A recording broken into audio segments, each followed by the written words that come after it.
我往嘴里灌下3升清水，只为占住胃里最后一点空间。只因在那个漫长而清晰的梦里，我的弟弟能将吃下的热量全都转移到我身上。他笑着在镜头前大吃特吃，成了食量惊人的大胃王主播，而我却胖到300斤，连走路都喘。我哭着求未婚妻相信我，她却厌恶地甩开我的手。是嫉妒你弟弟天生吃不胖吧？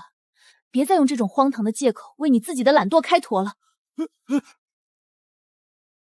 后来弟弟直播挑战连吃100个巨无霸汉堡赚足了流量，而我则因急性心梗死在了去医院的救护车上。那天我做了一个无比真实的噩梦，梦里的一切历历在目。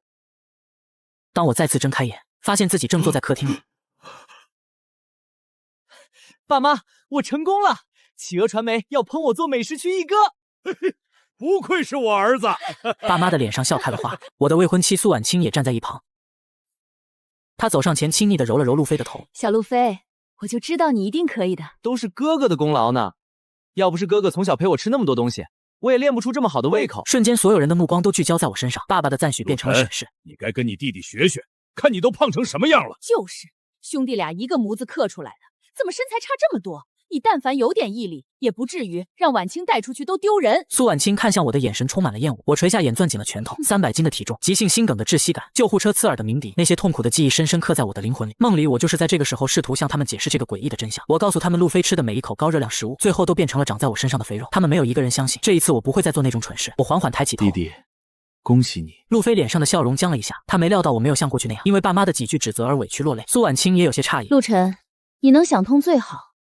小飞的事业刚起步，作为哥哥理应支持他，而不是给他添乱。他走过来，居高临下的看着我。爸爸豪气的一挥手，为了庆祝小飞签约，今晚我们去玉品阁吃大餐。谢谢爸爸，我要吃佛跳墙、东坡肘子、红烧肉、糖醋排骨、油炸大虾、奶油芝士焗龙虾、花生酱拌面、炸鸡腿、烤鸭、脆皮五花肉、猪油拌、巧布豆墙、巧克力熔岩蛋糕。他一连串喊出10几个油腻重口的菜名，每报一个我的心脏就收紧一下。在那个梦里，就是这顿庆功宴直接让我的体重飙升了5斤，也是从那天起路飞的直播事业一路顺遂，而我的健康则被彻底拖入了深渊。我看着他那张兴奋的脸，心中一片冰冷。路飞，这一次该尝尝这滋味的人是你。路飞一边吃一边用余光瞥我，见我什么都不吃，他转头对着爸妈和苏婉清假装担心的说道：哥哥，你怎么不吃啊？是不是还在为白天爸妈说你话生气？你别怪爸妈，他们也是为你好，你确实需要管理下身材了。陆晨，你又在闹什么脾气？一家人开开心心吃顿饭，非要摆个脸色给谁看？就是小飞都这么懂事的劝你了，你还不知好歹？不吃饭是想绝食抗议吗？你看看你这一身肉，饿两顿也饿不坏。陆晨，你能不能成熟一点？小飞马上就是公众人物了，你作为他的家人，能不能不要这么幼稚？一句句指责和梦里一模一样，但我没有反驳，只是捂住了胸口，发出一声压抑的痛呼，身体晃了晃，脸色瞬间变得惨白。苏婉清不耐烦地问我，一边说一边做出干呕的动作，这副模样和梦里心梗发作前的症状如出一辙。路飞的脸色第一次出现了恐慌。刚刚不还好好的吗？你别是装的吧？爸妈也被我吓了一跳，我没有力气再说话，呼吸反而变得越发急促。苏婉清看着我煞白的脸，眼神也从不耐烦转为一丝动摇。他看起来不像是装的。算了算了，别吃了，去医院。去医院的路上，路飞一言不发，他一直盯着我，想不明白，明明吃东西的是他，为什么我会突然表现出消化不良？而我闭着眼睛感受着身体里的油脂和热量，等待结果的时候，妈妈的耐心显然已经快要耗尽。我看他就是小题大造，肯定是最近减肥饿出低血糖了。等会儿结果出来，要是没事儿，看我怎么数落他。他真会折腾人。苏婉清没说话，但她紧锁的眉头已经说明了一切。只有路飞眼神飘忽不定，他在害怕。陆晨的家属是哪位？病人的情况不太好，你们跟我来一下。这句话让走廊上的3个人都愣住了，他们跟着护士走进医生办公室。没过多久，办公室里就传来了我妈难以置信的声音：什么？重度脂肪肝、高减脂，血糖也严重超标。医生，你是不是搞错了？我儿子才22岁啊，还有心律不齐，这怎么可能？爸妈和苏婉清失魂落魄地走了出来，他们看向我的眼神充满了复杂和困惑。路飞也迎了上去，急切地问：怎么样？妈妈嘴唇哆嗦，半天说不出一句话。苏婉清一步步走到我面前：陆晨，这到底是怎么回事？医生说你的身体数据像一个暴饮进食多年的50岁中年人，可你今晚明明什么都没吃。我也不知道，我最近一直在控制饮食，每天只吃水煮菜，运动1个小时。我也不知道为什么身体会变成这样，我好害怕。我一边说，一边恰到好处地挤出几滴眼泪。我的话让苏婉清陷入了更深的迷茫。是啊，她亲眼所见，我晚上低米未进，一个正常节食的人，怎么会突然爆出如此可怕的体检数据？这完全不符合逻辑。就在这时，路飞突然开口，他的声音带着哭腔：哥哥，你是不是背着我们偷吃什么了？我知道你心里不舒服，嫉妒我能吃不胖，可是你不能用糟蹋自己身体的方式来报复我们啊！肯定是这样，我就说他怎么可能管得住自己的嘴，肯定是背地里吃了多少垃圾食品。陆晨啊，陆晨，你真是太让我们失望了。陆晨，我真是看错你了，你为了博取关注，为了让你弟弟难堪，竟然用这种自残的方式撒谎，太恶毒了。我看着他们的脸，心里没有一丝波动。我早就知道会是这样，颠倒黑白是他们最擅长的把戏。我没有再争辩，只是抬起头看向路飞，他正躲在妈妈身后，用一种胜利者的姿态挑衅地看着我。我对着他无声地笑了笑。路飞，别急，好戏还在后头。从医院回来后，家里的气氛降到了冰点。爸妈命令我禁足，没收了我的手机和钱包，说要彻底杜绝我偷吃零食的可能。苏婉清更是直接宣布，在我们冷静下来之前，她不会再见我。他们以为这样就能困住我，可他们不知道我最需要的武器一直都戴在我的脖子上，那是一个小小的白玉吊坠，是我和路飞出生时奶奶请人为我们求来的。在那个梦里，路飞说他更喜欢我这块玉的样式，软磨硬泡的和我换了去。从那以后，他大吃特吃的热量就开始源源不断的转移到我身上，直到我死。我死的时候都不知道这块玉才是整个诡异事件的核心。醒来后，我第一时间检查了我的吊坠，它还安安稳稳的挂在我脖子上，而路飞脖子上戴的是属于他自己的那一块。我猜想这两块玉就像某种接收器和发射器，而现在我需要找到开启和逆转它的方法。医院的那次意外让我有了一些猜想，在急诊室门口，我假装站不稳，故意扶了一下路飞的手臂，而我的手心正紧紧攥着这块玉。或许身体接触加上我强烈的意念，就是启动它的钥匙。我需要更多的机会来验证，机会很快就来了。路飞的直播首秀因为我的搅局而推迟了，但企鹅传媒并没有放弃他，他们重新为他策划了一场更盛大的直播，挑战1小时内吃完10桶超辣火鸡面。为了这次直播，公司对他进行了全方位的包装和预热，各种热搜吊足了网友的胃口。直播当天，路飞在开播前特地来到我的房间，他脸上带着毫不掩饰的得意。他走到我面前，居高临下的看着我：“哥哥，待会儿我的直播你可要好好看哦。公司给我买了最好的推荐位，今晚过后，我就是真正的网红了。而你呢？”只能像现在这样，被关在这个小小的房间里。陆晒，你知道吗？我最喜欢看你嫉妒我又干不掉我的样子。你越是痛苦，我就越是兴奋。你身上的每一块肥肉都是我成功的勋章。我抬起头，静静地看着他邪恶的嘴脸。我没有说话，只是在他转身准备离开的时候，突然站了起来。等等，又干什么？我走到他面前，伸出手，假装要帮他整理一下微乱的衣领。就在我的指尖触碰到他衣领的那一刻，我另一只手死死地攥紧了他胸前的玉坠，一股冰凉的触感注入我的指尖。我将梦里的所有恨意全部凝聚在这一刻。好了，祝你直播顺利。我收回手，若无其事地笑了笑。路飞疑惑地看了我一眼，没发现什么异常后，转身走了出去。我看着他的背影，缓缓吐出一口气，这次应该逆转成功了。随后我拿出电脑，点进了路飞的直播间。此时已经有几十万人同时在线，弹幕全都是对他的期待和夸赞。路飞笑着和大家打招呼，接着拿出10桶堆得像小山一样的火鸡面。今天我就要挑战吃完它们。他意气风发地宣布，眨眼间他就吃完了1桶面。他吃得很香，完全看不出一丝勉强。弹幕上一片惊叹，卧槽，这么辣的面他眼睛都不眨一下，太牛了！这位是铁打的吗？苏婉清还给他刷了10个嘉年华，引来一片嫂子好美的尖叫。我静静地看着屏幕，看着路飞一口接一口地吞咽着那些高油高盐高热量的食物，而在我的身体里，那股油腻的感觉并没有出现，取而代之的是一种前所未有的轻松和舒畅。我甚至能感觉到腹部常年堆积的脂肪似乎在微微发热，然后慢慢消散。有用，真的有用。我的目光重新回到屏幕上，路飞已经吃完了第3桶面，他的额头上开始冒汗，但他解释说是被辣的，可我看得分明那不是热汗，而是油腻的冷汗。他的脸色也开始变得有些不自然的潮红。吃到第5桶的时候，他的速度明显慢了下来，他开始不停地喝水，脸上的笑容也变得有些僵硬。弹幕开始出现一些不和谐的声音，怎么感觉小飞有点吃力了？是啊，脸都好像肿了一圈，错觉吧，可能是辣的。不是错觉，我看到他衣服都已经开始变得紧绷了。当他吃到第7桶的时候，异变突然发生，他突然捂住嘴，胃里传出一阵巨大的翻江倒海的声响，这声音传遍了整个直播间，所有人都听见了。路飞的脸刷的一下白了，他想强行压下那股恶心，但身体的本能反应是无法用意志控制的。他踉踉跄跄地冲出了镜头，紧接着直播间里就传来了剧烈的呕吐声，直播中断了。整个直播间在寂静了3秒钟后彻底炸开了锅。我没听错吧？主播吐了，挑战10桶，结果7桶就吐了，这也叫大胃王？前面的热搜买的吧？人设崩的也太快了。谩骂与嘲讽像潮水一样淹没了整个屏幕。路飞的首次正式直播以一场惨烈的翻车宣告结束。我关掉电脑，长长的舒了一口气，身体里是久违的轻盈。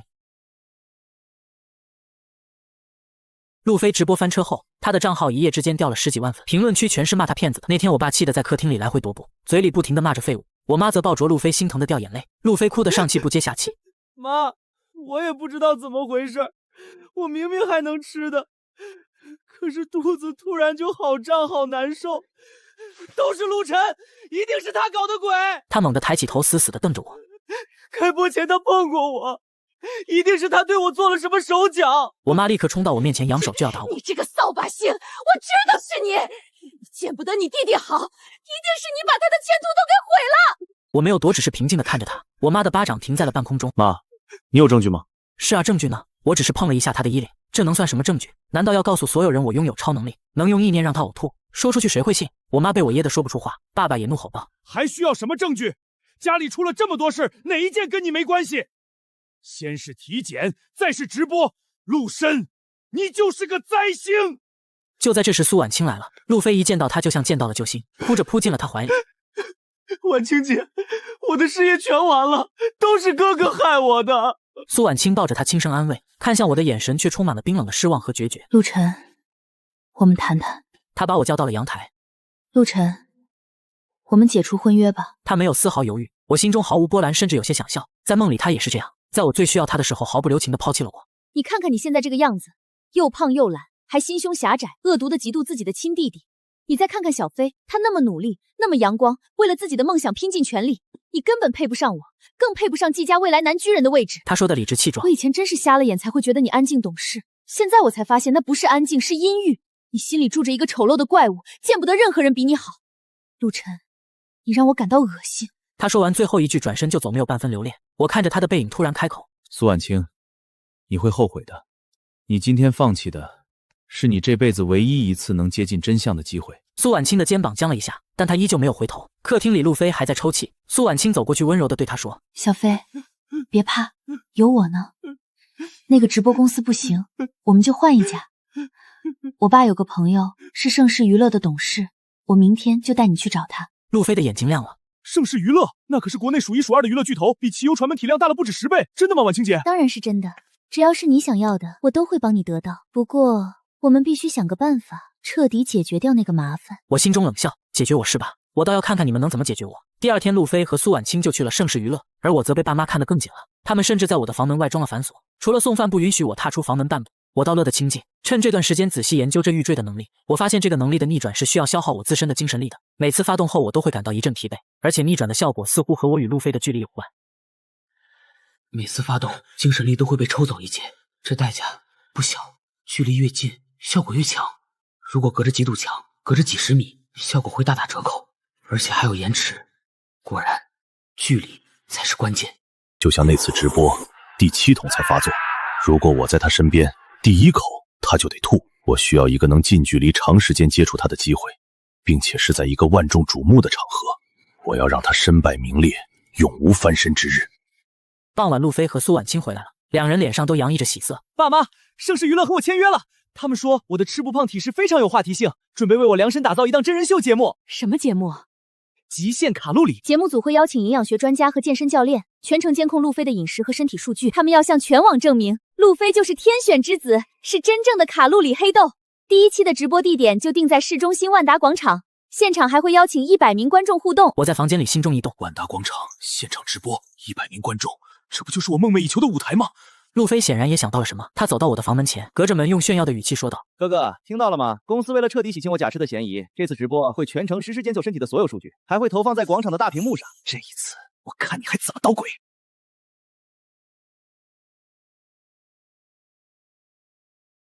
哦，对了，苏婉清还说服了节目组，邀请你作为特别嘉宾去现场见证我的成功。他说要让你亲眼看着我是如何把你踩在脚下走向巅峰的。你可一定要来哦，我亲爱的哥哥。门外传来他们得意的笑声，真是天助我也！我靠在门上，缓缓闭上了眼睛。路飞、苏婉清，你们为我准备的这个舞台我很喜欢，我会给你们，也给所有观众献上一场永生难忘的表演。直播的日子定在周末，那天我被爸妈像押送犯人一样带到了万达广场，现场聚集了上千人。苏婉清看到我，陆晨，睁大你的眼睛，好好看看，看看你和路飞之间的差距到底有多大？我没有理他，只是静静地看着舞台。很快，主角路飞在万众欢呼声中闪亮登场，他看起来自信满满，笑容灿烂。Hello， 大家好，我是路飞。按照流程，他首先要进行一次初始的身体数据测量。他站上那台精密的仪器，很快大屏幕上就显示出了一系列数据：身高168厘米，体重45千克，体脂率18.2%，所有数据都堪称完美。现场的营养学专家也对这数据啧啧称奇，称这是100年一遇的完美代谢体质。接下来就是今天的重头戏。极限卡路里挑战，工作人员推上来了今天的主食，一座由汉堡、炸鸡、薯条、可乐堆积而成的卡路里山。那么挑战现在开始。随着主持人一声令下，路飞拿起一个牛肉汉堡，开始了他的表演。他吃的很快也很优雅，每一口都像是在拍摄美食广告。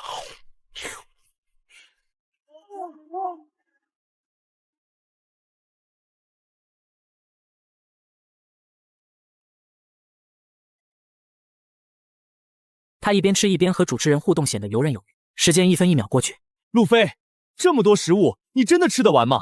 小意思，我还没开始发力呢。桌上的食物以肉眼可见的速度在减少，而路飞看起来毫无变化，他依旧苗条充满活力。大屏幕上的实时数据显示，他的体重甚至还因为身体水分的消耗轻微下降了0.1千克，全场都沸腾。爸妈看得骄傲不已，苏婉清更是得意地看向我。看到了吗，陆晨？这就是事实，是科学。你那些可笑的谎言在事实面前不堪一击。然而我的目光一直锁定在舞台上的路飞身上，我攥紧了口袋里的玉坠，时机快到了。就在路飞拿起最后一块披萨时，我走上了舞台。我的举动立刻引起了所有人的注意，保安想上来拦我，但苏婉清却对他们使了个眼色，示意放心。他大概觉得我是准备上台当众向路飞忏悔道歉，他想看的就是我这副狼狈不堪的丑态。那是谁啊？好胖啊！嘘，小声点，好像是路飞的哥哥。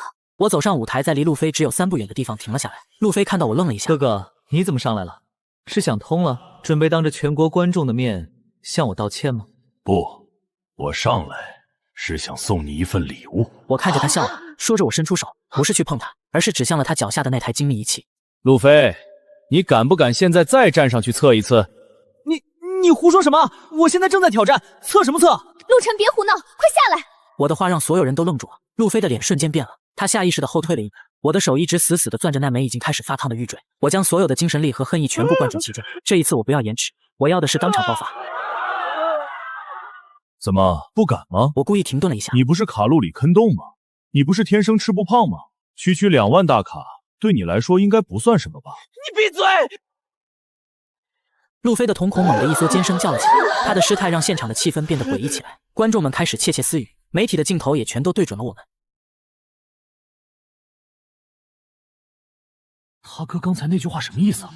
我也没听懂，好像是在暗示什么。苏婉清终于坐不住了，她冲上舞台想把我拉下去。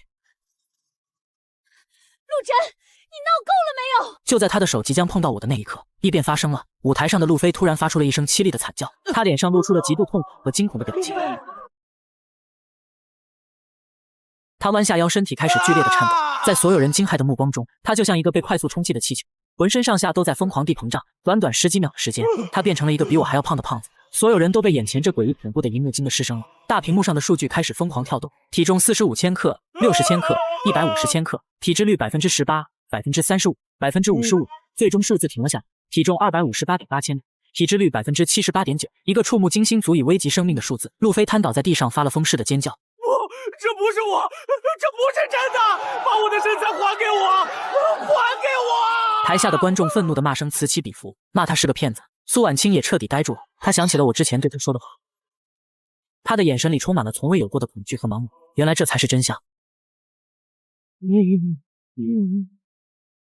他嘴唇颤抖着指着我，半天说不出一句话，而我只是静静地站在一片狼藉的舞台中央，感受着身体里前所未有的轻盈。我低头看着自己明显小了一圈的腰身，笑了笑，笑得无比灿烂，无比痛快。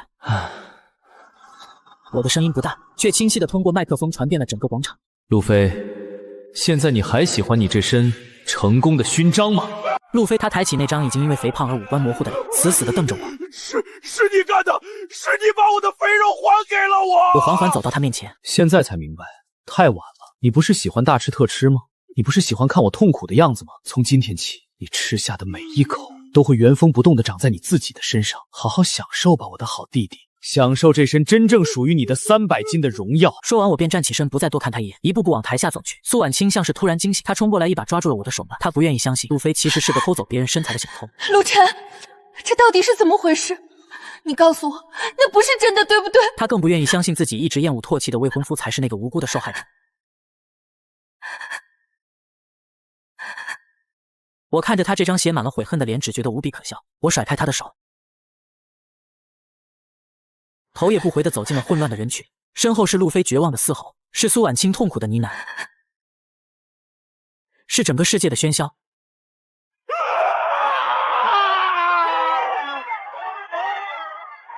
而我的世界前所未有的安静。